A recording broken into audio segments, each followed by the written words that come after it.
السلام عليكم ورحمة الله وبركاته. الحمد لله نحمده ونستعينه ونستغفره ونؤمن به ونتوكل عليه ونعوذ بالله من شرور أنفسنا ومن سيئات أعمالنا من يهده الله فلا مضل له ومن يضلله فلا هادي له وأشهد أن لا إله إلا الله وأشهد أن محمدًا عبده ورسوله أما بعد فإن خير الحديث كتاب الله وخير الهدي هدي محمد صلى الله عليه وسلم وشر الأمور محدثاتها وكل محدثة بدعة وكل بدعة ضلالة وكل ضلالة في النار. قال الله تبارك وتعالى في كلامه المجيد: أعوذ بالله السميع العليم من الشيطان الرجيم. بسم الله الرحمن الرحيم. يا أيها الذين آمنوا اتقوا الله حق تقاته ولا تموتن إلا وأنتم مسلمون واعتصموا بحبل الله جميعا ولا تفرقوا. وقال تعالى في مقام آخر: إن الدين عند الله الإسلام. وقال تعالى: اليوم أكملت لكم دينكم وأتممت عليكم نعمتي ورضيت لكم الإسلام دينا. وقال النبي صلى الله عليه وسلم: عليكم بسنتي وسنة الخلفاء الراشدين المهديين وتمسكوا بها وعضوا عليها بالنواجذ. إياكم ومحدثات الأمور فإن كل محدثة بدعة وكل بدعة ضلالة وكل ضلالة في النار. وقال النبي صلى الله عليه وسلم: من أحدث في أمرنا هذا ما ليس منه فهو رد. اللهم صل على محمد وعلى آل محمد كما صليت على إبراهيم وعلى آل إبراهيم إنك حميد مجيد. اللهم بارك على محمد وعلى آل محمد كما باركت على إبراهيم وعلى آل إبراهيم إنك حميد مجيد. تمام قسم کی حمد و ثنا، کبریائی اور بڑائی اس اللہ عز و جل کے لیے لائق و زیبا ہے جس نے ہمیں اور آپ کو پیدا فرمایا، اور بیش بہا درود و سلام اس ذات مبارکہ مطہرہ پر جن کا نام نامی اسم گرامی احمد مجتبی محمد مصطفیٰ صلی اللہ علیہ وسلم. برادران اسلام، نوجوان دوستوں، بزرگوں اور بھائیوں، معزز علماء کرام اور اسلامی ماں اور بہنوں، آج بتاریخ 26 شوال 1424 ہجری مطابق 21 دسمبر سن 2003 عیسوی کو یہ کانفرنس جو زیر نگرانی یا زیر اہتمام صراط مستقیم ادارہ صراط مستقیم اور زیر سرپرستی صوبائی جمعیت اہل حدیث کرناٹکا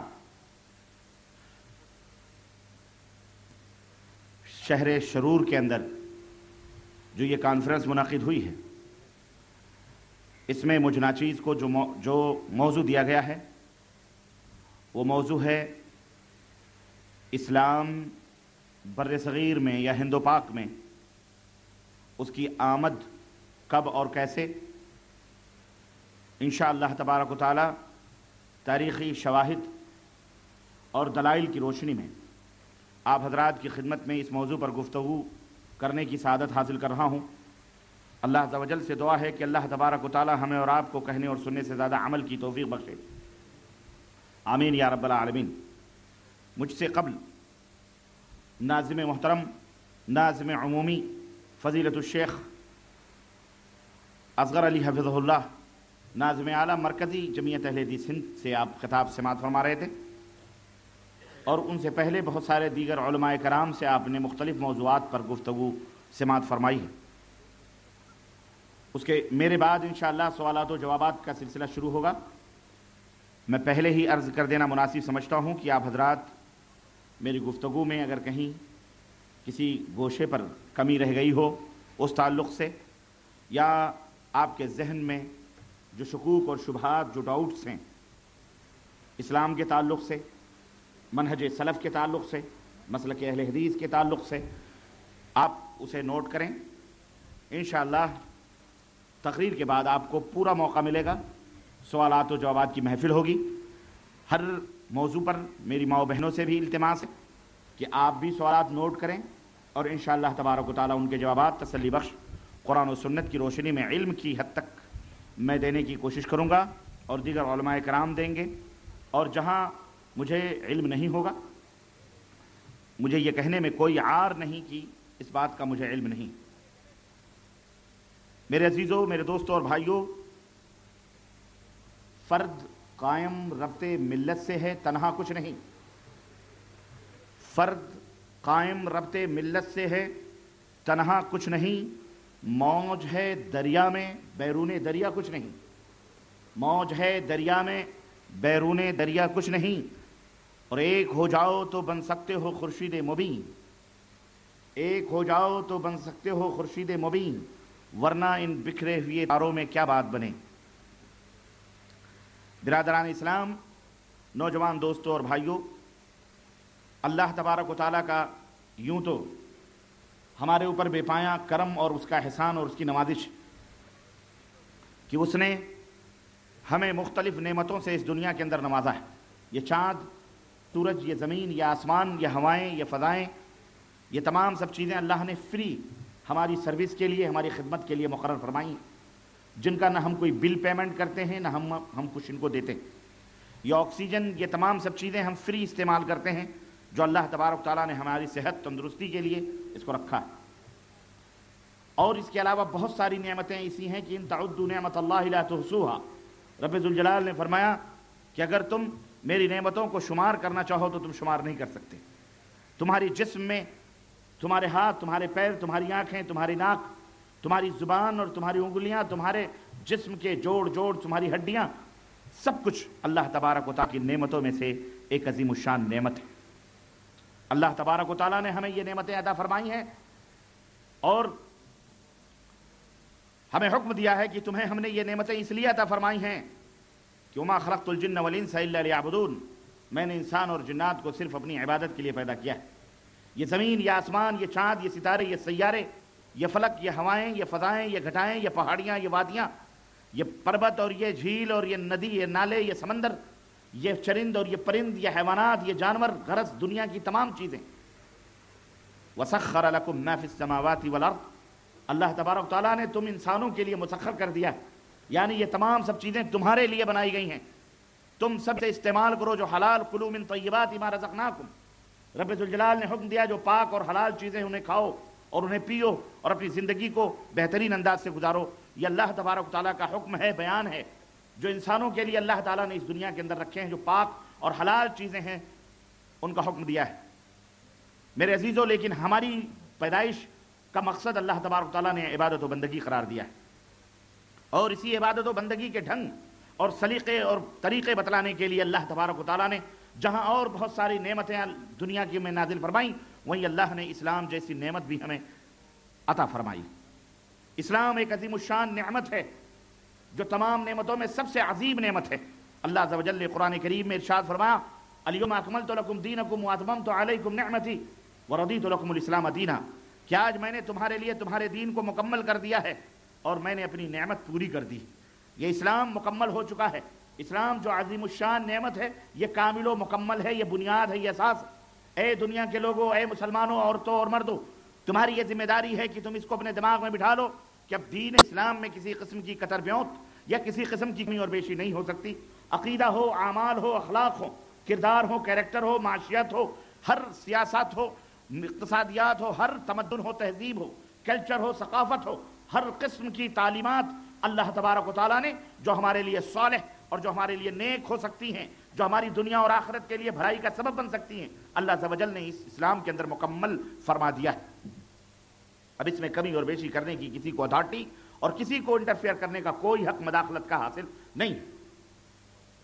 اس کے بعد اللہ تبارک و تعالیٰ نے یہ بھی اپنی سند عطا فرمائی کہ اسلام میرا پسندیدہ مذہب ہے. وَرَضِيتُ لَكُمُ الْإِسْلَامَ دِينًا, میرا پسندیدہ دین, میرا پسندیدہ دھرم, میرا پسندیدہ مذہب اسلام ہے. وَمَن يَبْتَغِ غَيْرَ الْإِسْلَامِ دِينًا فَلَن يُقْبَلَ مِنْهُ وَهُوَ فِي الْآخِرَةِ مِنَ الْخَاسِرِينَ, اور جو بندہ اسلام سے ہٹ کر کوئی اور مذہب، کوئی اور دین، کوئی اور اسلام لے کر کے، کوئی اور دھرم لے کر کے آئے گا، اللہ فرماتا ہے وہ اللہ تعالیٰ کے ہاں قابل قبول نہیں ہے، بلکہ وہ آخرت میں اس کے منہ کے اوپر وہ دین مار دیا جائے گا۔ ان الدین عند اللہ الاسلام، بلکہ اللہ کا پسندیدہ دین اسلام ہے۔ اور اسلام کیا ہے میرے عزیزو؟ اسلام یہ دو چیزوں کا مرکب ہے، دو وحی ہیں جو اسلام کی تکمیل کرتی ہیں۔ اللہ تبارک تعالیٰ نے آسمان سے دو قسم کے فرمودات نازل فرمائے، دو وحی اللہ تعالیٰ نے نازل فرمائی۔ ایک وحی کو ہم قرآن کہتے ہیں اور دوسری وحی کو ہم احادیث کہتے ہیں۔ ایک وحی وہ ہے جو رب ذوالجلال نے آسمان سے اتاری، جسے وحی متلو کہا جاتا ہے، جس کی عبادت پر ہمیں اجر و ثواب دیا جاتا ہے، اسے ہم قرآن کریم سے تعبیر کرتے ہیں۔ اور دوسری وحی جو حضرت محمد الرسول اللہ صلی اللہ علیہ وسلم کے اوپر نازل ہوئی، وہ وحی غیر متلو ہے، جنہیں ہم احادیث کہتے ہیں۔ اور نبی کریم صلی اللہ علیہ وسلم نے فرمایا ترکت فیکم امرین لن تضلوا ما تمسکتم بہما، کتاب اللہ و سنتی، اے میری امت کے لوگوں، میں تمہارے درمیان دو چیزیں چھوڑ کے جاتا ہوں، جب تک تم ان دونوں چیزوں کو مضبوطی کے ساتھ پکڑے رہو گے کبھی بھی گمراہ نہیں ہو سکتے۔ اور وہ دونوں چیزیں ایک کیا ہیں؟ ایک اللہ کی کتاب ہیں اور ایک محمد الرسول اللہ صلی اللہ علیہ وسلم کی حدیث ہے۔ یہ اسلام کی صحیح تعبیر ہے اور یہی اسلام کا نچوڑ ہے اور یہی قرآن و سنت اسلام کا لب لباب ہے۔ ان میں سے کسی ایک کا بھی انکار کرنے والا دائرہ اسلام سے خارج ہو جاتا ہے، چاہے وہ قرآن کا انکار کرے تو بھی کافر، چاہے وہ منکر حدیث ہو، احادیث کا انکار کرنے والا ہو، وہ بھی کافر ہو جاتا ہے۔ میرے عزیزوں، میرے دوستوں اور بھائیوں، اب اتنی سی بنیادی بات سمجھنے کے بعد آئیے ہم اس سوال کا جواب دیتے ہیں کہ اسلام جو ساری کائنات کے لیے رحمت بن کر کے آیا، وَمَا أَرْسَلْنَاكَ إِلَّا رَحْمَةً لِلْعَالَمِينَ، اے نبی ہم نے آپ کو سارے جہانوں کے لیے رحمت بنا کر کے بھیجا، ہر عالم کے لیے آپ رحمت ہیں۔ یہ اسلام ہندوستان کے اندر کب آیا اور اس کی روشنی ہندوستان کو کب منور و مجلہ کرتی؟ یہ ایک سوال ہے جو جواب چاہتا ہے۔ اور اس سوال کا جواب دینے کے لیے جب ہم ہندوستان کی تاریخ کا مطالعہ کرتے ہیں اور خود اسلامی تاریخ کا مطالعہ کرتے ہیں تو بڑی عجیب و غریب، حیرتناک انکشافات ہمارے سامنے آتے ہیں اور ذہن و دماغ معوف ہو جاتے ہیں اور حیران و شزدر رہ جاتے ہیں کہ وہ اسلام جو ساری کائنات کے لیے رحمت بن کر کے آیا، اللہ اکبر، عجیب و غریب اس کے ساتھ معاملہ کیا گیا۔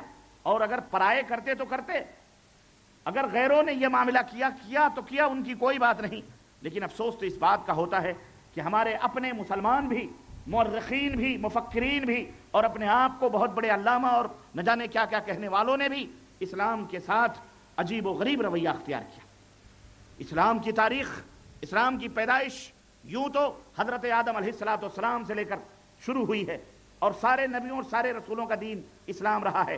حضرت آدم علیہ السلام سے لے کر کے حضرت نوح علیہ السلام تک خالص اسلام اس کائنات کے اندر موجود تھا، خالص توحید موجود تھی، نبیوں کی تعلیمات موجود تھی۔ تھوڑے بہت جرائم اگر ہوتے تھے تو پھر ان کا سدباب بھی ہوتا تھا، اللہ تبارک تعالیٰ ان کے اوپر اپنا غضب یا اپنا عذاب نازل فرماتا، یا انہیں قیامت کے دن عذاب ملے گا، اس طرح کے قوانین تھے۔ لیکن بنیادی طور پر اس اسلام کی شکل و صورت کو بگاڑنے کے لیے حضرت نوح علیہ السلام جو دنیا کے سب سے پہلے رسول اور دنیا کے سب سے پہلے پیغمبر ہیں، صرف نبی ہی نہیں بلکہ وہ رسول بھی ہیں، اور سب سے پہلا تاج رسالت جن کے سروں پہ رکھا گیا، جس کے سر پہ رکھا گیا، وہ ذات بابرکت ہے حضرت نوح علیہ السلام کی۔ وہاں سے رسالت کی ابتدا ہوتی ہے، کیوں؟ اس لیے کہ قوم نوح وہ قوم تھی جس نے شرک کی آلودگیوں اور شرک کی غلطیوں اور اس کی آلائشوں سے اپنے دل و دماغ کو گندا کر لیا تھا، اپنے دل و دماغ کو اور اپنے ایمان کو ملوث کر لیا تھا۔ شیطان نے انہیں مشرک بنا دیا، اور شیطان کی وہ بجائے اللہ تبارک تعالیٰ کی عبادت و بندگی کرنے کے، وہ جہاں اللہ کو کارتے، اللہ کی عبادت و بندگی کرتے، حضرت نوح علیہ السلام کی قوم اپنے صالحین، اپنے نیکوکار، اپنے اولیاء، اپنے بڑے اور بزرگوں کے سامنے سجدہ ریز ہوتے، ان کے نام کے ذبیحے ذبح کرتے، ان کو پکارتے۔ وہاں سے شرک کی ابتدا ہوئی اور قوم نوح، حضرت نوح علیہ السلام کو بھیجا گیا شرک کو مٹانے کے لیے۔ الغرض کہنے کا مطلب یہ ہے کہ اس کے بعد سلسلہ پھر شرک اور کفر کی ستیزہ کار رہا ہے، ازل سے تا امروز، چراغ مصطفی سے شرار بولہبی، حضرت آدم سے شیطان سے وہیں سے کشمکش جاری ہوئی، اور پھر شیطان کامیاب ہوا قوم نوح میں شرک کی بیج ڈالنے سے، اور اس کے بعد آج تک یہ سلسلہ جاری اور ساری ہے۔ اور امت اور جس شرک کو مٹانے کے لیے حضرت محمد الرسول اللہ صلی اللہ علیہ وسلم اسلام کا پیغام ابدی لے کر کے اس کائنات کے اندر رونما ہوئے اور جلوہ فرما ہوئے.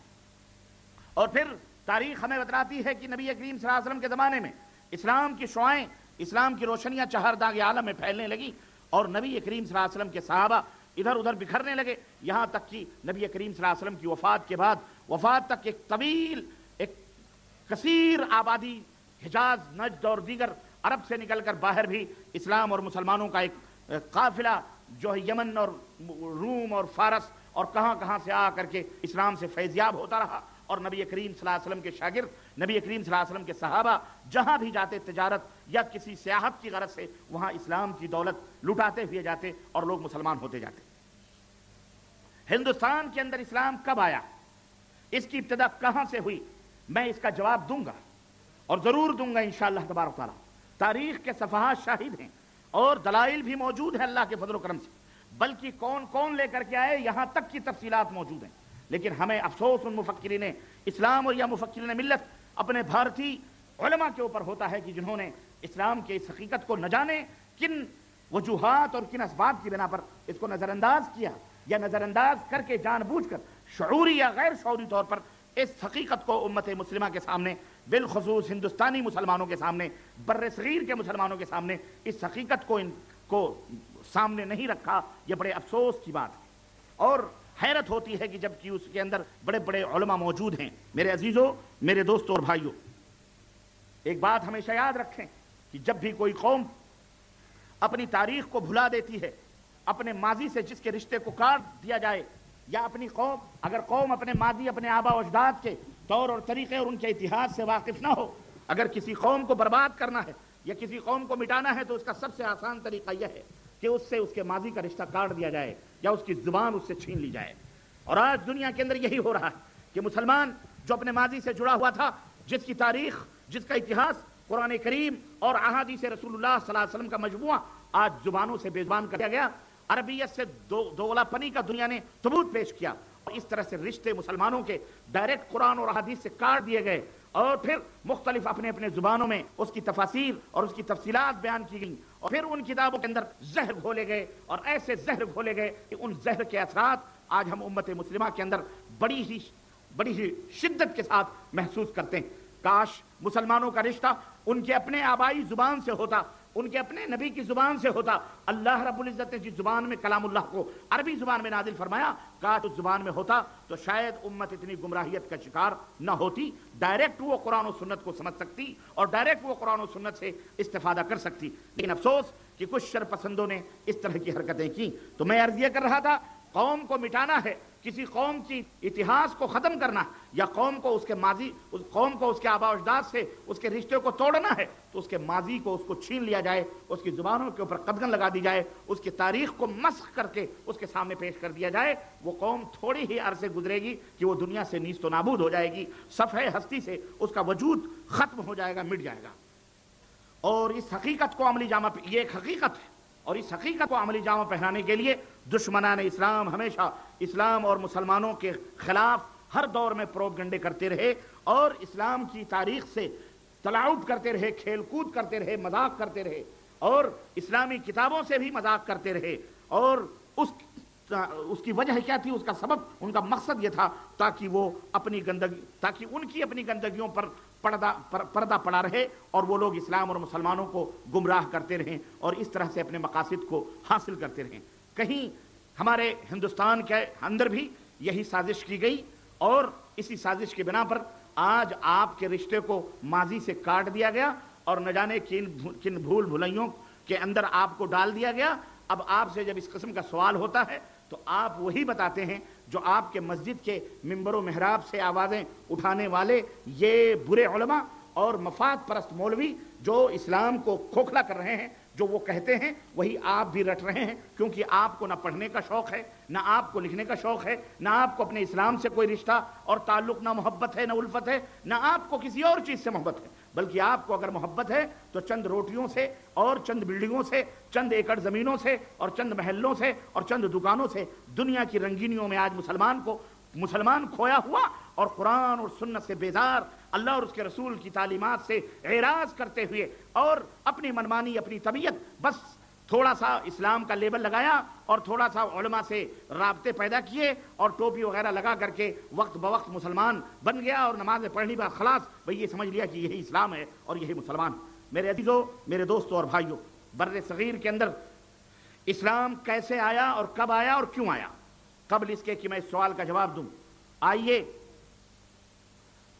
عام طور پر یہ ذہن اگر میں یہاں سوال کروں بہت کم ایسے لوگ ہوں گے جن کو اس بات کا علم ہوگا، جن کو اس بات کا پتہ ہوگا کہ اسلام کب آیا ہے. اکثر و بیشتر عمومی طور پر اگر پورے ہندوستان یا پاکستان میں سوال کیا جائے 80% مسلمان عوام جواب دیں گے کہ جناب علی اسلام ہندوستان کے اندر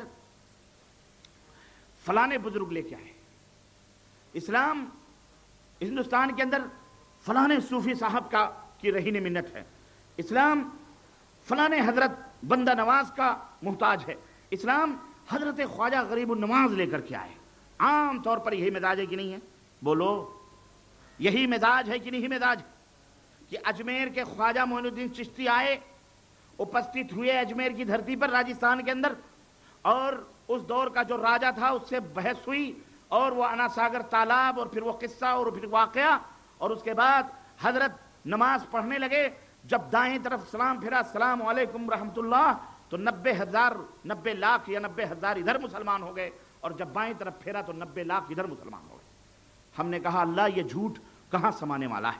90 لاکھ ادھر 90 لاکھ ادھر، یہ آخر یہ مسلمان تھے کب کس دور میں اور کہاں غائب ہو گئے جو ان کی کوششوں سلام پھیرنے سے مسلمان ہوتے ہو؟ یہاں تو نبی کریم صلی اللہ علیہ وسلم کا اتہاس اور ان کی تاریخ ہمیں یہ بتلاتی ہے کہ نبی کریم 13 برس کی مدت میں توحید کی دعوت مکے کی دھرتی پر دیتے رہے، اور اتنی مشکلات اور اتنی مصائب اور اتنی پریشانیوں کا سامنا کرنے کے باوجود بھی میدان بدر میں جب مسلمانوں کو لے کر دشمنوں کے سامنے کھڑا کیا تو 313 بھی بڑی مشکل سے پیدا ہوئے، جس میں بچے اور بوڑھوں کو بھی شامل کیا گیا تو ان کی تعداد 313 نکلی. نبی کی دعوت و تبلیغ اور نبی کی جد و جہد اور کوششوں کا عالم تو یہ تھا کہ اتنی قلیل تعداد 13 برس کی مدت کے اندر پیدا ہوئی، جائے کہ ہندوستان کے صوفیاء اور ہندوستان کے یہ بزرگ اور ہندوستان کا اولیائیت کا لبادہ اوڑھنے والے یہ لوگ جس طرف سلام پھیر دیں تو مسلمان ہو جائیں، ادھر سلام پھیر دیں تو ادھر مسلمان ہو جائیں، تو پھر پورے ہندوستان میں سلام ان کے پھروانے چاہیے تھے تاکہ پورا ہندوستان ہی مسلمان ہو جاتا. انہیں آخر کس بات نے روکا تھا کہ صرف اجمیر کی دھرتی ہی تک اپنے انوار اور اپنے فیوز اور اپنے برکات کو انہوں نے محدود رکھا؟ پورے ہندوستان کو کیوں نہیں انہوں نے فیضیاب کیا؟ استغفر اللہ. غرض اس طرح کے حفوات اور اس طرح کے قصے اور کہانیاں چونکہ ہم عادی ہیں، ہندوستان کی اس دھرتی پر بہت سارے واقعات اور جناب علی نہ جانے کیسی کیسے جو ہے خرافات باتیں ہم سننے کے عادی ہیں قصے کہانیوں کے، چونکہ ہندوستان قدیم زمانے سے دیو مالائی کہانیوں کا مرکز رہا ہے، اور یہاں ہندوازم اور یہاں غیر مسلم قوتیں بدھسٹ جین دھرم ہندو سارے مل جل کر کے یہاں پہلے سے رہتے تھے. ان کے ہاں جن بھوت پری اور اس طرح کے چمتکار اور اس طرح کے کرشمے اور اس طرح کے حیرت انگیز واقعات چونکہ ان کے سماج میں موجود ہیں، اس لیے اسلام نے بھی مسلمان جب آئے تو مسلمانوں نے بھی اس طرح کے جب ہندوؤں نے یہ تمام سب واقعات بیان کیے کہ تیر مارے جائیں تو جناب علی ادھر سے پتہ نہیں کیا کیا ہو، وہ دیکھو فلانا بندر ہے تو وہ پہاڑ لے کے آ رہا ہے، تو فلانا یہ ہے تو یہ ہو رہا ہے، ایسے واقعات مسلمانوں کے اندر بھی قبول کیے گئے اور اس طرح کے واقعات بیان کر کر کے مسلمانوں کے ایمان اور عقیدے کو کھوکھلا کیا. میرے عزیزو، یہ بڑی ناانصافی کی بات ہے، اور میں یہ کہہ رہا ہوں کہ یہ غیر کہے تو کوئی بات نہیں، غیر تو یوں بھی تانا دیتے ہیں کہ تم بدیسی ہو. مسلمانوں سے باقاعدہ اسی ہندوستان کے اندر بڑے بڑے یہ جو فرقہ پرست اور دیش دروہی، دیش کے غدار لوگ جو اپنے آپ کو دیش کا بہت بڑا پریمی ثابت کرنے والے لوگ ہیں، اس ہندوستان کی دھرتی پر دیش پریمی کہہ کر کے ہندوستان کی جڑوں کو کاٹ رہے ہیں اور فرقہ واریت پھیلا رہے ہیں. یہ تو خود چلا رہے ہیں کہ مسلمانوں تم بدیسی ہو، تم بدیش سے آئے ہو، مسلمانوں تمہارا کام یہ ہے کہ تم جہاں سے آئے ہو پھر وہیں واپس چلے جاؤ، ہمارا ملک چھوڑ دو. اصل میں ہندوستان کے مسلمانوں کی تاریخ سے ہندوستانی مسلمانوں کو آگاہ نہیں کیا گیا، اور ہمارے علماء نے بھی اللہ تعالیٰ انہیں معاف فرمائے نہ جانے کن الجھنوں میں لگے رہے کہ جناب اسلام مسلمانوں کو کاٹا جا رہا، مسلمانوں کو برباد کیا جا رہا، مسلمانوں کا رشتہ اسلام سے توڑا جا رہا، مسلمانوں کے اخلاقیات ان کے معاشیات کے اوپر مسلسل ضربیں لگائی گئی. لیکن سارے جاگے غیر جاگ گئے، بیدار ہو گئے. اگر نہ جاگا تو یہ ممبر و محراب کا مولوی نہ بیدار ہوا. اگر نہ بیدار ہوا تو ممبر و محراب کا یہ مولوی نہ بیدار ہوا کہ اپنی قوم و ملت کو ان کی تاریخ بتائے، اپنی قوم و ملت کو ان کا راز بتائے. اس کی وجہ کیا ہے؟ وجہ یہ ہے کہ اگر مولوی یہ باتیں بتلائے گا تو اس سے لوگ پوچھیں گے اعلیٰ حضرت اگر یہ صداقت ہے اور اگر یہ سچائی ہے تو اعلیٰ حضرت آپ جو پہلے بیان کر چکے ہیں اس کی کیا حقیقت ہے؟ آپ نے جو الٹی سیدھی منطق پڑھائی ہے عوام کو، آخر عوام پوچھے گی تو پھر ان کے پیٹ کے اوپر زد پڑے گی، ممبر و محراب سے اتارے جائیں گے اور اس طرح سے ان کے دارالعلوم اور اس طرح سے یہ ذلیل و رسوا ہوں گے. اس لیے عوام کو تھپکیاں دے دے کر کے انہیں نیاز اور فاتحے اور بزرگان دین کے کشف اور کرامات اور ان کے حضرت جی اور ان کے لاگ لپیٹ اور ان کی بیعتیں، ان کا پانی پلانا اور ان کی چادریں پکڑنا، وہاں جا کر کے جناب علی تقدس اور تقوی اور طہارت کا نام لے کر کے بس اسی فکر میں اور ذکر میں ان کو مست رکھا گیا اور بنیادی طور پر دشمنان اسلام مسلمانوں کو کاٹتے رہے،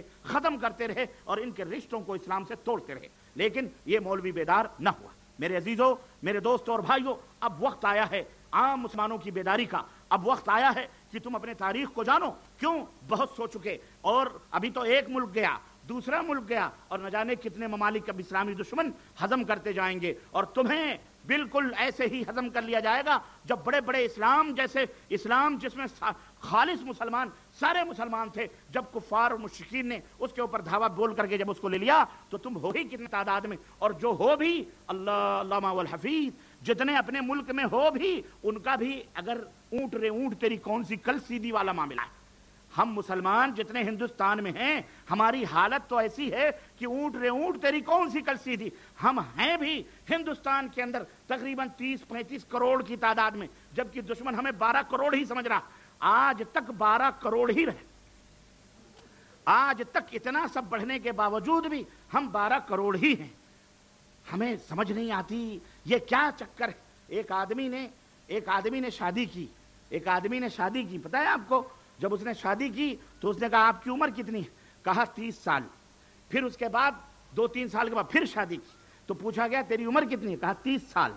3 سال تیسری شادی کی، پوچھا گیا تیری عمر کتنی ہے؟ کہتا 30 سال. پھر چوتھی شادی کی، اسلام میں 4 تک ہے نا، تو اس نے کہا پھر آپ کی عمر کتنی؟ 3-4 سال کے بعد کہا 30 سال. کہا یار پہلی کیا جب بھی 30، 3-4 سال کے بعد دوسری کیا پھر بھی 30، پھر 3-4 سال کے بعد تیسری کیا پھر بھی 30، پھر 3-4 سال کے بعد چوتھی کیا پھر بھی 30. چکر کیا ہے یہ 30 کا؟ کہا مومن ایک ہی قول کا ہوتا ہے، مومن دوغلا نہیں ہوتا، مومن جھوٹ نہیں بولتا، اس کا ایک ہی قول ہوتا اور ایک ہی قرار ہوتا ہے. اس لیے ہم ہمیشہ 30 ہی سال کے. ہاں یہ حالات ہیں.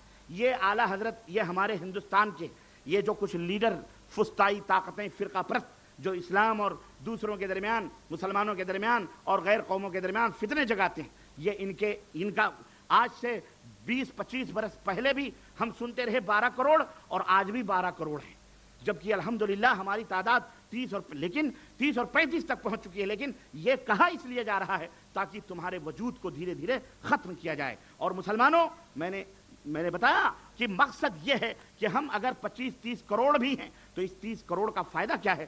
ہم تو ٹولی ٹکڑے میں بٹے ہوئے ہیں.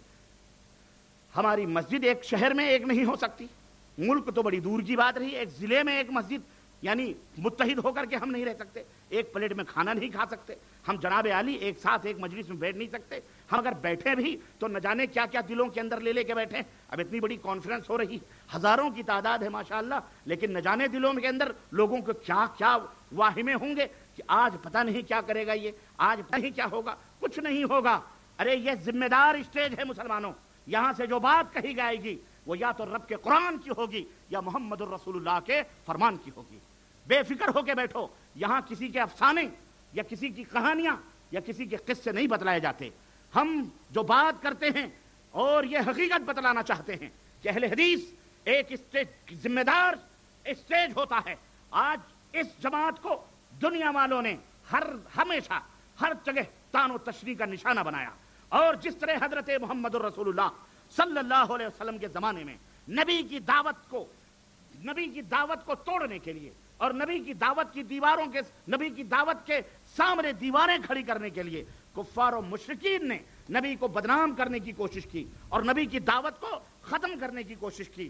آج بھی اسی طرح سے ایسے بھی کچھ لوگ ہیں جو اسلام تو اسلام کی خالص دعوت اس کے سامنے بھی دیواریں کھڑی کرنے کی کوششیں کرتے ہیں۔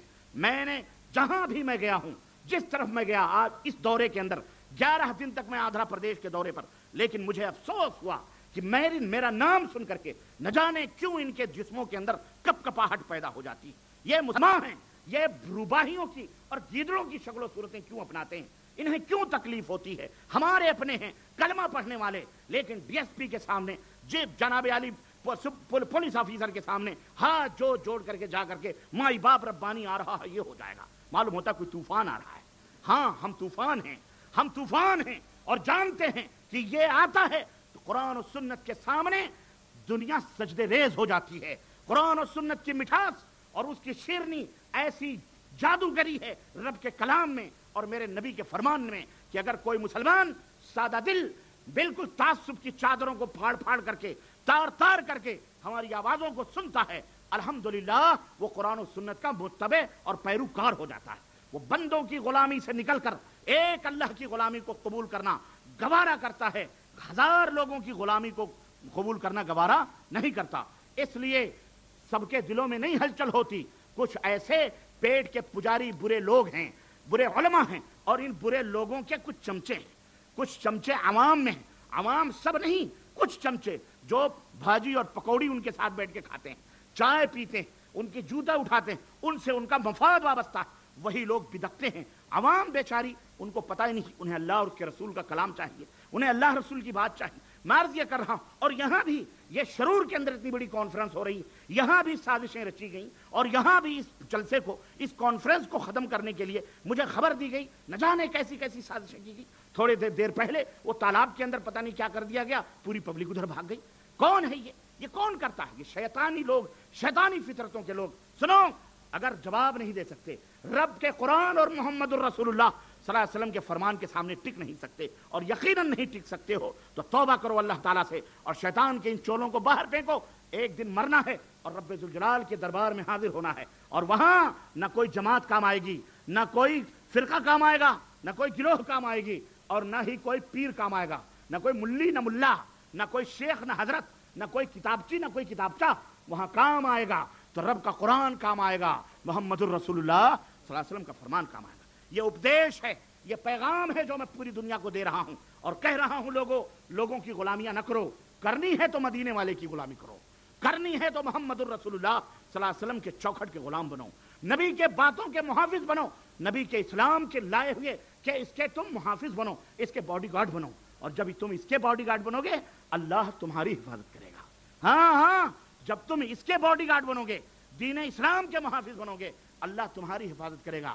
اور جب تم ان غیر اللہ کے چوکھٹوں کی دربانی کرو گے، اللہ کے سوا غیروں کی چوکھٹوں کی محافظت کرو گے، تو گجرات کا منظر تمہارے سامنے ہے، نمونے تمہارے سامنے ہیں، بغداد بھی تمہارے سامنے ہے، اور اسی طرح افغانستان بھی تمہارے سامنے ہے کہ وہاں بھی چوکھٹوں کی دربانی کرنے والے، بغداد میں بھی چوکھٹوں کی نگرانی کرنے والے، اور مزارات کو سونے اور چاندی سے جو ہے آراستہ اور پیراستہ کرنے والے، ہندوستان کے اندر بھی، پاکستان کے اندر بھی داتا گنج ہجویری کے مزار کو منو کیوڑوں سے دھلانے والا وہ مجاور جو اس وقت سعودی عرب میں جدے کے اندر سسکیاں لے رہا ہے، اور اپنی زمین سے محروم کر دیا گیا وہ نواز شریف، چند لمحوں کے اندر جو داتا گنج ہجویری کی مجاوری کرتا تھا، چوکھٹیں چاٹتا تھا، مزار قبر دھل کر پیتا تھا، لیکن جب اللہ تبارک و تعالیٰ نے پکڑ کی تو اسے کوئی بچا سکا؟ بولو، بچا سکا اسے؟ جسے اللہ پکڑے اسے کوئی چھڑا سکتا؟ ہاں، یہ سب نتائج ہیں۔ پھر بھی شیطان نے تمہارے دماغوں میں نہ جانے کیسی الا بلا ڈال رکھی ہے کہ تم بھربین سے چمٹے ہوئے ہو۔ اللہ کے بندو، ان تنصروا اللہ ینصرکم، اگر تم اللہ کی مدد کرو گے اللہ تمہاری مدد کرے گا۔ تم نے دیکھا نہیں، اگر کوئی کسی سی ایم چیف منسٹر کا کوئی باڈی گارڈ ہوتا ہے، اس کی کتنی عزت ہوتی، وہ اگر اپنے سی ایم کے ساتھ نہ بھی رہے، اپنے گھر خالی ہاتھ واپس جائے، پھر بھی لوگ اس سے سلام کرتے ہیں، اس سے عزت کرتے ہیں۔ کیوں؟ اس لیے کہ یہ سی ایم کا آدمی ہے، سی ایم کا باڈی گارڈ ہے، اس سے اگر کوئی مسئلہ ہمارا پھنسا تو ہم اس سے کہہ دیں گے، یہ ہماری منوا دے گا، یہ بڑا پہنچیلا آدمی ہے، یہ سی ایم کے ساتھ ہی رہتا ہے، سی ایم کا اعتماد اس کے اوپر حاصل ہے۔ میرے عزیزوں، میرے دوستوں، ایک چپراسی، ایک نوکر کا یہ حال ہوتا ہے، اور ایک دنیا کے وزیر کا حال یہ ہوتا ہے۔ تو تو تم اللہ تبارک و تعالیٰ کے بندے ہو. اگر تم اس اللہ کے محافظ بنو گے, اللہ کے دین کے محافظ بنو گے, اسلام جو قرآن و سنت ہے اس کی نشر و اشاعت کرنے والوں بنو گے, تو اللہ تمہاری کتنی حفاظت کرے گا. اللہ اکبر. تم نے دیکھا غزوہ حنین میں اسی اللہ نے ہدایت کی, حمایت فرمائی. غزوہ بدر میں محافظت اللہ نے کی. غزوہ احد میں اللہ نے قدم قدم پہ اسلامی فوجیں ہر جگہ الحمدللہ اللہ کی نصرت اور اللہ کی مدد اور اللہ کی حمایتوں کے سائے میں چل رہی ہیں. لیکن آج کیا ہے کہ آج ہم بالکل بے کس و بے سہارا, یتیم اور اس بیوہ کی شام کی طرح ہم اپنے ملکوں میں زندگی گزار رہے ہیں, جس کا نہ کوئی پوچھنے والا, نہ کوئی اس کی صبح, نہ اس کی کوئی لذت زندگی کی, نہ اس کی کوئی چاشنی. آج ہماری حالت یہ ہو چکی, ہم اپنے ملک میں بھی رہ کر کے سہمے ہوئے, ڈرے ہوئے, لرزے ہوئے, کانپتے ہوئے. کیوں؟ اس کی وجہ یہ ہے کہ ہمارے رشتے اللہ سے کٹ چکے ہیں. ہم نے اپنا تسلسل, ہمارا رابطہ اللہ تعالیٰ سے ہم نے کاٹ لیا. ہم اسلام کہتے ہیں, اس میں کوئی شک نہیں, ہم اسلام کہتے ہیں, ہم اپنے آپ کو کہتے ہیں ہم مسلمان ہیں. لیکن میرے عزیزو, مجھے ذرا ایک بات کا جواب دو. اگر میں آپ کا دوست ہوں اور آپ کا دوست کوئی عبداللہ صاحب بھی ہیں, عبداللہ صاحب آپ کے بڑے حقیقی دوست ہیں, اور ہم بھی آپ سے دوستی کا دم بھرتے ہیں کہ عبد الرحمن صاحب ہم آپ سے بڑی محبت کرتے ہیں, عبد الرحمن, صبح شام ہم عبد الرحمن کی رٹ لگائے رکھیں. لیکن آپ کو یہ پتا چلے کہ معراج ربانی کی دشمنی یا معراج ربانی یہ عبداللہ جو میرا دوست ہے, حقیقی دوست ہے, اس سے تھوڑی سی اس کو رنجش ہے, بغض ہے, وہ اس سے جلتا ہے, تو بتاؤ میں آپ کا نام لیتا میں آپ کا دوست صحیح طور پر بن سکتا ہوں؟ میرے تعلق سے بھی آپ کے دل میں محبت پیدا ہو سکتی ہے؟ نہیں پیدا ہوگی. کیوں؟ اس لیے کہ میں آپ کے حقیقی دوست کو اذیت پہنچا رہا ہوں, آپ کے چہیتے کو عزت نہیں دے رہا ہوں, آپ کے چہیتے کو ٹھکرا رہا ہوں, آپ کے چہیتے کی ہم کوئی چاہت نہیں رکھتے اپنے دل میں. اس لیے آپ کے دل میں میرے تعلق سے, بھلے میں آپ کا نام رکھتا رہوں, لیتا رہوں, میرے تعلق سے آپ کے دل میں کبھی محبت پیدا نہیں ہو سکتی. بعین ہی اسی طرح سے اسلام یہ اللہ تبارک و تعالیٰ کا محبوب دین ہے, پسندیدہ دین ہے. ہم اللہ رٹیں, ہم اللہ کہیں, اٹھتے بیٹھتے صبح و شام, چند لوگ بھی ہوں اللہ کہیں. لیکن اسلام نے جو ہمیں تعلیمات دی ہیں, اسلام نے جو ہمیں اصول اور ضابطے بتائے ہیں, عبادت و بندگی کے ڈھنگ اور طریقے بتلائے ہیں, اگر ہم اس اسلام کو صحیح ڈھنگ سے فالو نہ کریں, اسلام کی تعلیمات کو برا سمجھیں, اسلام کی باتوں کو ہمیں ہمارے دل کے اندر مطلب ٹھیس لگے, یا ہم سستی کریں, یا ہم کہیں چھوڑو, ارے یہ دنیا ہے, یہ ہے وہ, یعنی اسلام سے ہم منہ موڑیں, اس اعراض کریں, تو بتاؤ اسلام اللہ تعالیٰ کے دربار میں جب شکوہ کرے گا تو یا اللہ خود دیکھ رہا ہے کہ اسلام کے ساتھ اس مسلمان کا کتنا رشتہ ہے, میری طرف تو اللہ حق ہو کے نعرے لگا رہا, لیکن اسلام سے دشمنی کر رہا ہے. اب بتاؤ میرے تعلق سے, آپ کے تعلق سے اللہ تبارک و تعالیٰ کا کیا فیصلہ ہوگا جب ہم اس کے چہیتے اسلام کی عزت نہیں کر رہے, چہیتے دین کو اپنے اوپر نافذ نہیں کر رہے, اپنے گھروں میں نافذ نہیں کر رہے, اپنے شہر میں, اپنے گھر میں اپنے اوپر نافذ نہیں کر رہے, تو بتاؤ اس اسلام سے ہمارا اللہ رب العزت کیسے ہم سے راضی اور خوش ہوگا؟ اس لیے اللہ تبارک و تعالیٰ کو راضی اور خوش کرنے کے لیے تمہیں اسلام کو راضی اور خوش کرنا پڑے گا. یعنی اسلام کی تعلیمات اور اسلام جو اخلاقیات, اعمال, یعنی عقیدے سے لے کر اعمال, اخلاق, جتنی بھی تعلیمات ہیں, ان کو جب تک تم اپنے سینوں میں جگہ نہیں دو گے اور عمل سے اس کو ظاہر نہیں کرو گے, تب تک تمہارا اور ہمارا رب ہم سے اور تم سے راضی اور خوش ہو سکتا, بولو, نہیں ہو سکتا. میرے عزیزوں, میرے دوستوں اور بھائیوں, آؤ سنو, اپنی تاریخ سنو. اسلام ہندوستان میں کب آیا؟ میں نے کہا کہ بہت سارے لوگ کہتے ہیں بزرگ لائے, اور یہ عوام کی بات ہے. میں نے پوچھا, اے ہمارے ملک کے دانشوروں, اے ہمارے ملک کے رہبروں اور ہمارے ملک کے ذمہ داروں, جو اسلام کے ٹھیکیدار یا اسلام کے لکھنے والوں, ہمیں تم بتلاؤ اسلام ہندوستان میں کب آیا. لیکن ان سے پہلے بھی آئیے ایک تاریخی حوالہ میں آپ کی خدمت میں رکھوں کہ اسلام ہندوستان میں کہا گیا کہ یہ صوفیوں کا مرہون منت ہے. یعنی حضرت خواجہ معین الدین چشتی اجمیری کے وجہ سے یا چند صوفیوں کی وجہ سے اسلام ہندوستان کے اندر متعارف ہوا. یہ ایک دعویٰ ہے.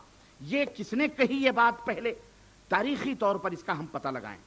عوام تو عوام اہل علم حضرات بھی اس دعوے کے پیچ میں آ گئے، جس طرح اور بہت ساری چیزوں کے داؤ اور پیچ میں آ کر کے گمراہ ہو گئے علماء بھی، ایسے ہی اس دعوے کے بھی پیچ میں بہت سارے علماء گمراہ ہو گئے، اور انہوں نے وہی بات رکھنا شروع کی، نہ اس کی تحقیق کی، نہ اس کی جو ہے تدقیق کی، تاریخی حیثیت کیا ہے کچھ نہیں، بس ہو گئی بات اسی کو مان لیا۔ جیسے آج ہمارا مزاج یہ ہے کہ کوا کان لیے جا رہا ہے، ہم اپنے کان کو نہیں ٹٹولتے، کوے کے پیچھے دوڑتے ہیں، بس کان لیے جا رہا اسی کے پیچھے دوڑے جا رہے ہیں۔ آج ہماری یہی حالت ہے، اور ہمارے درمیان کچھ علماء نے بھی یہی حالت رکھی۔ میرے بھائیوں، مسلم یونیورسٹی علی گڑھ، اس کے اندر ایک استاذ تھا، وہ سابق استاذ پروفیسر تھا، جس کا نام جس نے ایک کتاب لکھی، اور اس کتاب کا نام تھا پریچنگ آف اسلام۔ اس پروفیسر کا نام تھا ٹی ڈبلو آرنلڈ۔ اس نے کتاب لکھی پریچنگ آف اسلام۔ اس کتاب کے اندر پروفیسر نے یہ دعویٰ کیا کہ بر صغیر ہندوستان اور پاکستان میں جو اسلام آیا ہے وہ صوفیاء کرام کی وجہ سے آیا ہے، اور وہی صوفیوں نے اس اسلام کو ہندوستان اور پاکستان کے اندر پھیلایا ہے۔ سمجھائیے آپ، یہ دعویٰ کس کا ہے؟ ایک اسلامی دشمن، مسلم یونیورسٹی علی گڑھ کا پروفیسر پروفیسر آرنلڈ، اس نے یہ بات کہی اپنی کتاب پریچنگ آف اسلام کے اندر۔ اب ہوا کیا، یہ دعویٰ اس نے کر دیا، لکھ دیا انگریزی میں۔ اب ہمارے ہاں تو انگریزی کی بڑی دھونس لگی ہوئی ہے ماشاءاللہ تبارک اللہ، کہ جناب علی انگریزی میں گالی تو پھر بھی ہی کر کے برداشت کر لیتا آدمی، انگریزی میں جوتے مارو، ہاں کوئی بات نہیں، سوری کر دو، پیر کھنل دو، دبا کے انگوٹھے سے خون نکل جائے، آئی ایم سوری کر دو، خلاص کوئی بات نہیں، سارا درد ختم ہو جاتا ہے۔ اور کہہ دو جناب معاف کر دو تو اٹھا تماچا کھینچ کے مارے گا۔ انگریزی کی بڑی دھونس ہوتی ہے ہمارے ہندوستان کے اندر، خاص طور سے انگریزی تھوڑی بہت بھی آئے گی، اس میں بھی انگریزی، ریلوے اسٹیشن میں بھی ہر جگہ ٹکٹ لینے جائیں گے وہاں بھی انگریزی جھونکیں گے، تھوڑا سوٹ ووٹ پہن لیا انگریزی، ایسی ایسا بھوت سوار ہے کہ جناب علی اپنی تہذیب، اپنی ثقافت، اپنی عربی، اپنی اردو یعنی حقیر سمجھا جاتا ہے۔ تو انگریزی میں اسلام پھیل رہا ہے، انگریزی میں اسلام پھیل رہا ہے۔ آج کل ہمارے نوجوانوں کے اوپر بھی اس طرح کا بھوت سوار ہو چکا ہے کہ اردو میں تقریریں ہوں، عربی میں تقریریں ہوں، اس کی کوئی اہمیت نہیں، ہم انگریزی میں تقریریں سنتے ہیں، انٹرنیٹ سے اسلام لیتے ہیں، اور انٹرنیٹ پہ جو علم گلم آتی ہے اور جس کی وجہ سے وہ گمراہ ہو رہے ہیں، اس کا بھی نتیجہ ہمارے سامنے۔ المہم کہنے کا مطلب یہ ہے کہ اس طرح سے اس نے یہ کتاب لکھی، اور وہ کتاب ہندوستان کے اندر چھپی اور اس کو پھیلا۔ اب اس دعوے کی حقیقت کیا ہے؟ پوری دنیا نے اس کو تسلیم کر لیا، ہندوستان کے علماء تک نے اس کو تسلیم کر لیا۔ دعوے کی حقیقت جاننے کی سرے سے کوئی کوشش ہی نہیں کی گئی، بلکہ بلا دلیل اس دعوے کو ایک مسلمہ حقیقت سمجھ کر بلا چوں اور بلا چرا اس کو تسلیم کر لیا گیا۔ چنانچہ اس کی دلیل میں بتاؤں، مسلم یونیورسٹی کے مشہور استاد پروفیسر خلیق احمد نظامی، انہوں نے ایک کتاب لکھی تاریخ مشائخ چشت، جو آج بھی ہندوستان کے اندر موجود ہے، تاریخ مشائخ چشت انہوں نے لکھی، اور اس کتاب کے اندر لکھا کہ حضرت خواجہ معین صوفیوں کی وجہ سے ابھی کیا کیا لکھا ہے وہ میں بتا دوں۔ پروفیسر خلیق احمد نظامی، ان کی کتاب تاریخ مشائخ چشت، اس کے اندر اسی طرح مولانا سید ابو الحسن علی الندوی، ان کی کتاب تاریخ دعوت و عظیمت، اسی طرح جناب وحید احمد مسعود نے سوانح خواجہ معین الدین چشتی اجمیری لکھی، اس میں بھی، اور اسی طرح شیخ محمد اکرام نے آب کوثر لکھی، اس کے اندر بھی، اسی طرح آئی ایچ قریشی نے کتاب لکھی دا مسلم کمیونٹی آف انڈو پاک، اس کے اندر بھی، عزیز احمد نے اسٹڈیز ان اسلامک کلچر لکھی، اس کے اندر بھی، اور اسی طرح اور بھی کچھ لوگوں نے اور کتابیں لکھے، اور اس افسانے کو ایک حقیقت کی شکل میں پیش کیا۔ ان جتنے ناموں کو میں نے پیش کیا ہے، ان تمام مفکرین نے اس پروفیسر، اس مشرق اور اس کرسچن اسلام دشمن پروفیسر ٹی ڈبلو آرنلڈ کے اس دعوے کو انہوں نے من وعن بلا چوں و چرا بلا تحقیق تسلیم کر لیا، اور اپنی کتابوں میں فٹافٹ لکھنا شروع کیا۔ اب آئیے ذرا میں اسلامی مفکرین کی بات کروں، جنہوں نے اسلامی مفکرین نے اس حقیقت کو، افسانے کو حقیقت کا رنگ دیا۔ اس میں آئیے حضرت مولانا ابو الحسن ندوی کی کتاب تاریخ دعوت و عظیمت کا میں کوٹ پیش کرتا ہوں، جلد نمبر 3 اور جلد نمبر 3 اور صفحہ نمبر 15 اس کے اندر تاریخ دعوت و عزیمت کے اندر لکھتے ہیں کہ حقیقت میں ہندوستان کی فتح کا صحرا اسکندر اسلام سلطان محمود غزنوی، جن کی وفات 5ویں صدی ہجری میں ہوئی ہے 421 میں، کہتے ہیں ان کے سر رہا، اور مستحکم اور مستقل اسلامی سلطنت کے قیام کی سعادت سلطان شہاب الدین محمد غوری، جن کی وفات سن 602 ہجری میں ہوئی، کہتے ہیں یہ سلطنت ان کے حصے میں تھی، اور آخری طور پر اس کی روحانی تسخیر اور اخلاقی اور ایمانی فتح حضرت خواجہ بزرگ شیخ الاسلام، حضرت خواجہ بزرگ، بولو، حضرت خواجہ بزرگ شیخ الاسلام، اسلام کے شیخ معین الدین چشتی اجمیری، جن کی وفات 7ویں صدی ہجری میں 627 ہجری کو ہوئی، کہتے ہیں ان کے مقدر ہو چکی تھی، ان کے مقدر ہو چکی تھی۔ اسی طرح یہی محترم علی میاں ندوی مزید تحریر فرماتے ہیں کہ اس طرح ہندوستان میں جو کچھ، غور سے سننا اس کوڈ کو اور کتابوں میں جا کر کے دیکھنا ان الفاظ کو، جو الفاظ ان میں نوٹ ہیں، کہ اس طرح ہندوستان میں جو کچھ خدا کا نام لیا اور اسلام کا کام کیا گیا، جو کچھ خدا کا نام لیا اور اسلام کا کام کیا گیا، وہ سب کا سب چشتیوں اور ان کے مخلص اور عالی ہمت بانی سلسلہ حضرت خواجہ معین الدین چشتی کے حسنات اور کارناموں میں شامل کیے جانے کے لائق ہے، اور اس میں کوئی شک نہیں کہ اس ملک پر اس سلسلے کا بڑا پرانا حق ہے۔ یہ تحریر ہے کس کی؟ بولو، شیخ ابو الحسن ندوی کی کتاب تاریخ دعوت و عزیمت سے۔ شیخ محمد اکرام کا دعویٰ کیا ہے؟ وہ کہتے ہیں بابا فرید الدین گنج شکر نے کوئی ایسا نظام قائم کیا تھا جس کے ماتحت اشاعت اسلام کا کام ملک کے مختلف حصوں میں انجام پاتا رہا۔ اسی طرح IH قریشی بیان کرتے ہیں کہ بر صغیر میں چشتی سلسلے کے بانی خواجہ معین الدین ہیں، ہندوستان میں ان کی آمد اور ان کے ذریعے سلسلے چشتیہ کی ترویج کو ہندوستان میں اسلامی تاریخ کا ایک اہم واقعہ تسلیم کیا گیا ہے۔ عام طور پر یہ مانا جاتا ہے کہ اسلام کی تبلیغ و توسیع اور مسلمانوں کی اصلاح و تزکیے کے سلسلے میں ان کی خدمات کے بہت دور رس اثرات مرتب ہوئے ہیں۔ اسی طرح جناب عزیز احمد فرماتے ہیں کہ بیشتر صوفی سلسلے اور انفرادی طور پر صوفیہ بھی غیر مسلموں کو دائرہ اسلام میں داخل کرنے کی کوشش کو اپنی بنیادی اور روحانی ذمہ داری تصور کرتے تھے۔ اسی طرح میر خرد نے خواجہ معین الدین چشتی اجمیری کو ہندوستان میں اسلام کی نشر و اشاعت کے سلسلے کی ان کی جو اپنی مذمومہ خدمات ہیں، خیالی خدمات ہیں، ان کے پیش نظر کہتے ہیں کہ حضرت خواجہ معین الدین چشتی یہ نائب رسول فی الہند ہیں۔ کون ہے یہ؟ نائب رسول فی الہند، ہندوستان کے نائب رسول ہیں، ان کا خطاب دیا۔ چنانچہ ان کا قول ہے کہ قیامت تک اس ملک میں جو بھی اسلام کی دولت سے مشرف ہوگا، نہ صرف اس کا ثواب بلکہ نسلاً بعد نسل ان کی اولاد کا ثواب جاریہ بھی حضرت خواجہ معین الدین چشتی کو ملتا رہے گا اور ان کی اولاد کو ملتا رہے گا۔ اور یہ سب کتابیں موجود ہیں۔ اسی طرح مولانا سید ابو العلا مودودی کی کتاب آپ اٹھائیے۔ مودودی صاحب بھی اشاعت اسلام میں صوفیہ کی کوششوں کا اقرار کرتے ہوئے تحریر فرماتے ہیں کہ مسلمانوں میں جو جماعت سب سے زیادہ تبلیغ دین الہی میں ذوق و شوق سے سرگرم سعی رہی، وہ صوفیاء کرام کی جماعت ہے۔ کتاب کا نام ہے تصوف اور تعمیر سیرت،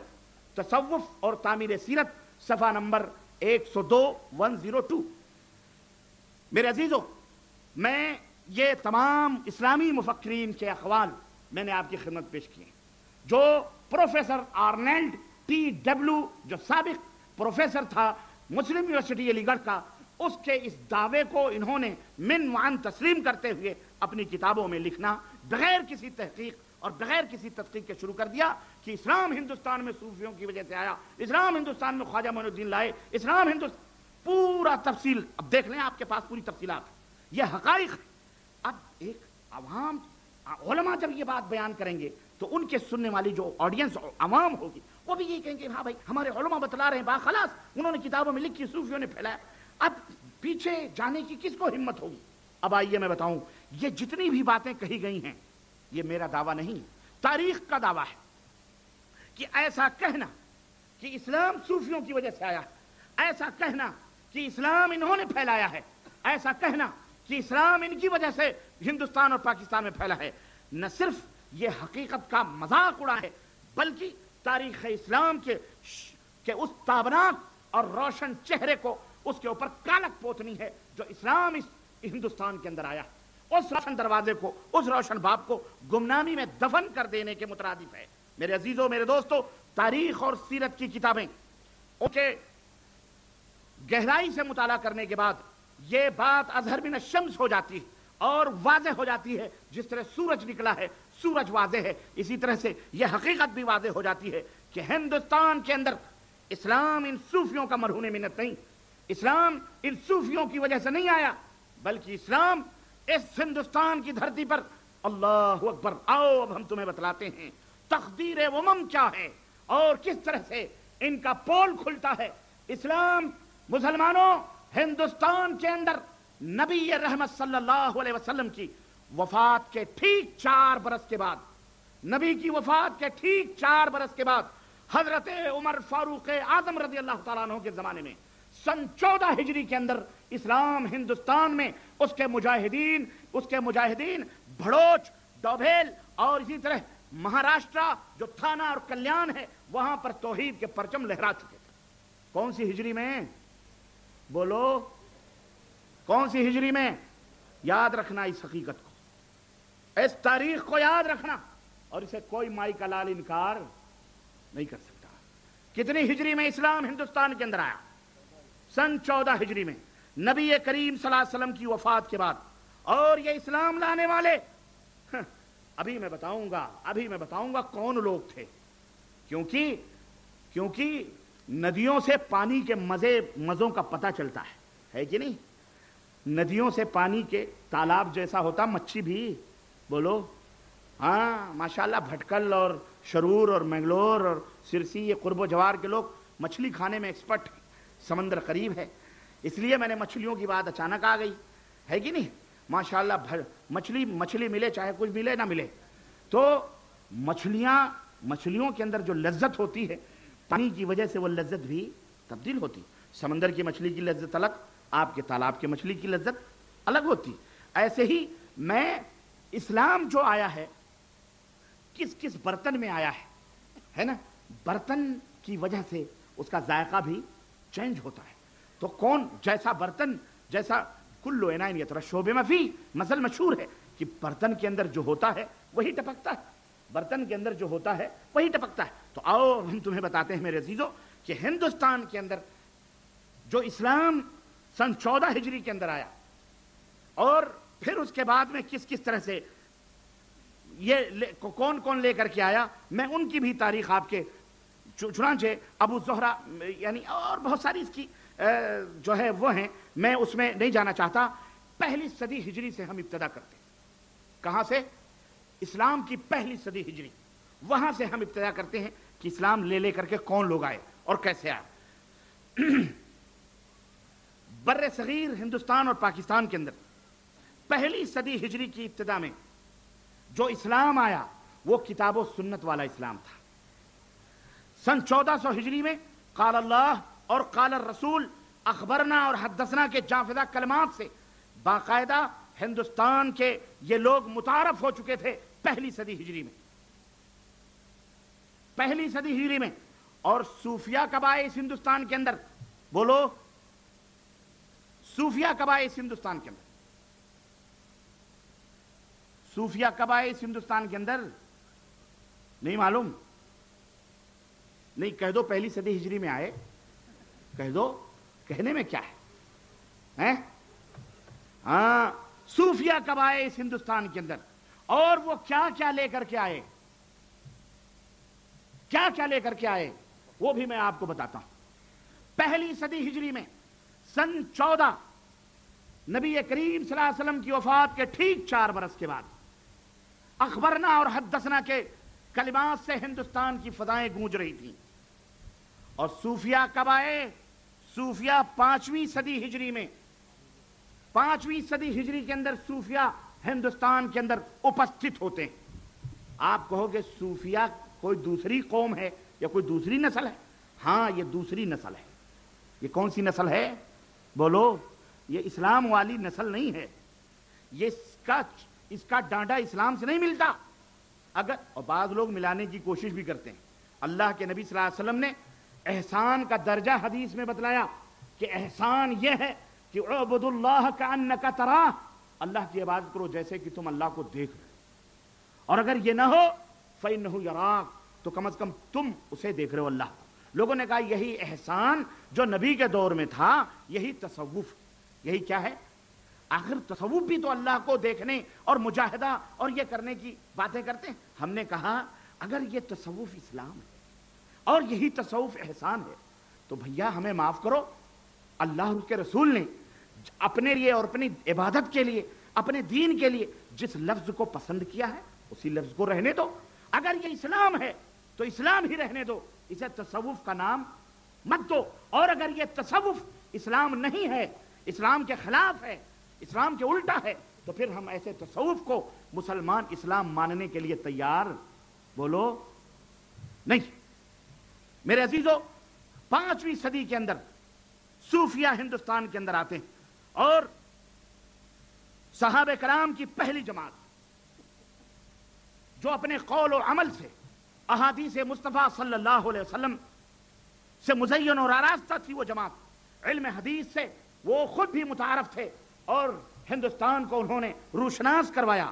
وہ پہلی جماعت صحابہ کرام کے اوپر مشتمل تھی جو عہد فاروقی میں حضرت عمر بن خطاب رضی اللہ تعالیٰ عنہ کے زمانے سے لے کر اور حضرت یزید ابن معاویہ رحمۃ اللہ علیہ کے زمانے تک، یعنی سن 14 ہجری سے لے کر سن 64 ہجری تک، سن 14 ہجری سے لے کر سن 64 ہجری تک مختلف اوقات اور مختلف مقامات پر ہندوستان صحابہ کرام تشریف لاتے رہے، اور یہ جماعت ان نفوس قدسیہ پر مشتمل تھی جو بر صغیر میں حضرت محمد الرسول اللہ صلی اللہ علیہ وسلم کی احادیث مبارکہ کے پہلے مبلغ اور پہلے تبلیغ کرنے والے اور آپ کے ارشادات کے پہلی دعوت دینے والے، اور اپنی ذات میں نبی کریم صلی اللہ علیہ وسلم کے اسوے اور آپ کے نمونوں اور آپ کے اعمال کے وہ پہلے طور پر نمونے اور سیمپل تھے، آئیڈیل تھے ہندوستان والوں کے لیے، اور نبی کریم صلی اللہ علیہ وسلم کے دین کے سب سے پہلے مبلغ تھے۔ اعلیٰ اخلاق، اعلیٰ اعمال اور عادات اور اطوار اور کردار اور معاملات وغیرہ سب کچھ وہ حضرت محمد الرسول اللہ صلی اللہ علیہ وسلم سے سیکھ کر کے آئے تھے، اور ان کے مخاطبین جو تھے یہ ہندوستانی تھے جن کے اخلاق اور اعمال اور ان کے عادات کو دیکھ کر کے ہندوستان کے لوگ متاثر ہونے لگے، اور متاثر ہو کر کے وہ دامن اسلام سے وابستہ ہونے لگے، اور اس دیار کفر و ضلالت میں اللہ اور اس کے رسول کی تعلیمات کی روشنیوں کی وجہ سے ہندوستان کے اندر توحید و سنت کی روشنی پھیلنے لگی، حلال اور حرام کے اندر تمیز پیدا ہوئی، فرائض اور سنن، احکامات اور واجبات کا دورہ شروع ہوا، اور جناب علی اسلام کا چرچا شروع ہوا، اور پھر جب باقاعدہ احادیث کی تدوین کا سلسلہ ہوا تو یہی وہ محدثین تھے جنہوں نے احادیث اور آثار کی روایت وہ محفوظ کیا، اور خلافت راشدہ کے دوران ہندوستان تشریف لانے والے صحابہ کرام جو تھے ان کی تفصیلات حافظ ابن کثیر رحمت اللہ علیہ نے اپنی کتاب البدایہ والنہایہ کے اندر یوں تحریر فرمائی ہے کہ سندھ میں محمد ابن قاسم کی فتوحات سے پہلے حضرت عمر اور حضرت عثمان رضی اللہ عنہما کے زمانوں میں صحابہ نے اطراف کے اکثر علاقے فتح کر لیے، وہ شام، مصر، عراق، یمن اور ترکستان کے وسیع اور عریض سلطنتوں میں پہنچے، اور ماوراء النہر کے علاقے اور بلاد مغرب اور افریقہ اور ہندوستان کے جو علاقے تھے وہاں بھی مسلمان، یہ صحابہ کرام وہاں بھی داخل ہوئے۔ اس طرح سے میرے عزیزو، میرے دوستو، گجرات اور تھانہ اور مہاراشٹر اور اس طرح سے اسلام یہاں پر پنپتا رہا اور آتا رہا۔ اب آؤ میں ذرا بتاؤں کہ کون کون سے صحابہ کس کس دور میں اس ہندوستان کے اندر آئے، اس کے بعد میں تھوڑی سی جھلک صوفیہ کرام کی آپ کی خدمت میں رکھوں گا، مقارنہ کرواؤں گا، اور آپ کے سامنے یہ حقیقت واضح ہو جائے گی کہ وہ اسلام جو لانے والے تھے کون تھے، کب آیا، اس کا تو پتہ چل گیا اسلام کب آیا، لانے والے کون تھے، وہ صحابہ کرام رضوان اللہ علیہ مجمعین تھے، اور انہوں نے کیا لایا وہ میں بتاؤں گا، اور صوفیوں نے کب لایا اور کیا لایا وہ بتا کے میں اپنی بات ختم کروں گا۔ یہ 3 یا 4 پوائنٹس ہیں، اس کے بعد سوال و جواب کی محفل ہوگی انشاءاللہ تبارک تعالیٰ۔ 25 صحابہ کرام تقریباً ہندوستان کے اندر آئے، کتنے بولو؟ 25 صحابہ کرام ہندوستان کے اندر تشریف لائے۔ چنانچہ حضرت عمر بن خطاب کے عہد خلافت میں 12 صحابہ کرام مجاہدین ہندوستان کے اوپر آئے، کتنے؟ 12۔ اور حضرت عثمان غنی رضی اللہ تعالیٰ عنہ کے زمانے میں 5 صحابہ کرام اس دنیا کے اندر اس ہندوستان کے اندر تشریف لائے. اور پھر دور عثمان غنی آتا ہے. حضرت عثمان غنی رضی اللہ تعالیٰ عنہ کے زمانے میں حضرت عثمان غنی کے زمانے میں 5 اور حضرت علی رضی اللہ تعالیٰ عنہ کے زمانے میں 3 صحابہ کرام. کتنے؟ 3. حضرت عمر بن خطاب کے زمانے میں کتنے؟ 12. حضرت عثمان غنی کے زمانے میں کتنے؟ 5. حضرت علی کے زمانے میں کتنے؟ 3. اور پھر حضرت معاویہ بن ابو سفیان کا زمانہ آتا ہے رضی اللہ تعالی عنہما. ان کے زمانے میں جو صحابہ کرام آئے وہ کتنے تھے؟ 4 تھے. وہ کتنے تھے؟ 4 صحابہ تھے. پھر حضرت امیر معاویہ کے صاحبزادے امیر المسلمین حضرت یزید ابن معاویہ رحمۃ اللہ علیہ، ان کے زمانے میں جو صحابہ آئے وہ ان کی تعداد تاریخ ہمیں بتلاتی ہے 1 صحابی اور ان کے ساتھ تابعین کی جماعت تھی وہ یہاں پہ آئے. یزید کے زمانے میں 1 صحابی یہاں تشریف لائے. اور ان صحابہ کے علاوہ مختلف تابعین اور تبع تابعین مختلف ٹائموں اور مختلف اوقات میں ہندوستان کے اندر آتے رہے اور ان کی پاکیزہ تعلیمات اور ان کے کریکٹر اور ان کے اخلاق اور ان کی شائستگی اور ان کی بلند قدر و منزلت کے ساتھ کے ہونے کی وجہ سے یہاں پر اسلام تیزی کے ساتھ یہاں پھیلتا رہا. اور تقریباً اگر تاریخ کے مطالعے سے ہمیں یہ بھی معلوم ہوتی ہے بعد کی 37 تابعین تقریباً اس کے اندر اور 15 اور بعض اوقات 15 تابعین تبع تابعین کی تعداد بیان کی جاتی ہے کہ 37 تابعین اور 15 تبع تابعین یہ جو ہے ہندوستان کے اندر تشریف لائے. اور پھر وہ کون سے لوگ تھے صحابہ کرام ان کا بھی تاریخ میں نام ملتا ہے. جیسے والی بحرین اور عمان جو حضرت نبی کریم صلی اللہ علیہ وسلم نے حضرت عثمان بن ابو العاص الثقفی کو وہاں کا والی گورنر بنایا تھا وہ بھی ہندوستان کے اندر تشریف لائے اور اس کی پوری تفصیلات اور ان کی پوری تاریخ موجود ہے. اور اسی طرح بلازری جو مشہور مورخ احمد بن یحییٰ جس کا نام ہے وہ کہتا ہے کہ عہد فاروقی میں سن 15 ہجری میں اب بحرین اور عمان کے جو والی تھے عثمان بن ابو العاص انہوں نے اپنے بھائی حکم ابن ابو العاص کو ہندوستان کا گجرات شہر بھڑوچ کا گورنر بنا کر کے انہوں نے بھیجا تھا جن کا نام حکم بن ابو العاص الثقفی تھا. 3 مغیرہ بن ابو العاص الثقفی تھے. 4 حکم ابن عمر الثعلبی تھے. 5 حضرت سہار بن عباس العبدی تھے. 6 حضرت عبداللہ بن عمیر الاشجعی تھے. 7 سہل بن عدی بن مالک بن حرام الخزرجی تھے.